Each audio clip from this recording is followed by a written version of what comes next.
पे देख रहे हैं बिजनेस वर्ल्ड न्यूज। कारोबार, मईशत और हालात हाजरा की मुस्तनद खबरों के लिए हमारे चैनल को अभी सब्सक्राइब। ऐसे दस्तूर को सुबह बेनूर को मैं नहीं मानता, मैं नहीं जानता।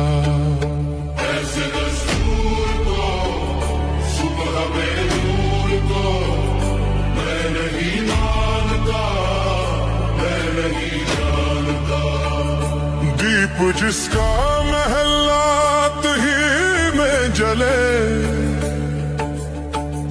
चंद लोगों की खुशियों को लेकर चले, वो जो साए में हर मसलहत के पले।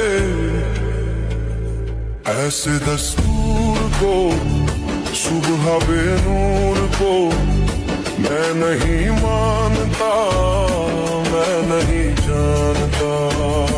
ऐसे दस्तूर को सुबह बेनूर को मैं नहीं मानता, मैं नहीं जानता।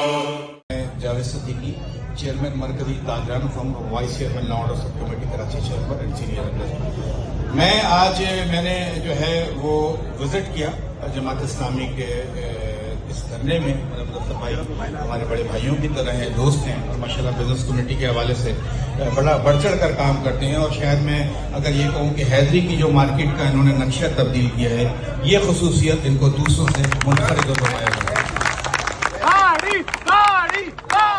मैं ये चाहता हूँ कि सबसे पहले तो मैं जमात इस्लामी के इन नौजवानों को सलूट पेश करता हूँ। मैं कारोबारी हूँ, सियासी नहीं हूँ, मगर आज मेरा दिल चाहा कि मैं इन दोस्तों के हाथों में हाथ दूं, और ना सिर्फ हाथों में हाथ दूं कि ये जो आवाज उठा रहे हैं वो अपनी और मेरी, ना सिर्फ इनकी और मेरी है, बल्कि वो पूरे 26 करोड़ आवाम की है।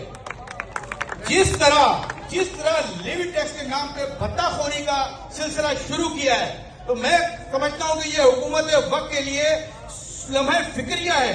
आज जो शहर 8,500 अरब रुपए का टैक्स दे रहा है और मिल के आ रहा है उसको झूठे वादे, झूठे दिलासे और झूठी तसल्लियां। तो मैं ये समझता हूं कि मोहम्मद मुजफ्फर जैसा सिपाही और इनके पीछे लाखों करोड़ों लोग सिपाही साथ के शाना बशाना खड़े हैं कि ना मैं गिरा, ना मेरे उम्मीदों के मीनार गिरे। मोहम्मद भाई, आपको गिराने में कई लोग बार बार गिरे। तो ये मोहम्मद भाई की क्वालिटी है। और खासकर हम बिजनेस कम्युनिटी वालों को भी बहुत शेल्टर देते हैं, हमारे जितने टाउन्स के हवाले से मामला आते हैं वो देखते हैं। तो मैं अपने पूरे वक्त के साथ इनका बहुत शुक्रिया अदा करता हूं। और मैं इस शेर के साथ, जो कि मेरा पसंदीदा शेर है, और यकीन है कि उसके बाद एक बलबला अंगेज और रिकत अंगेज जो है सिलसिला शुरू होगा कि 10 तेजा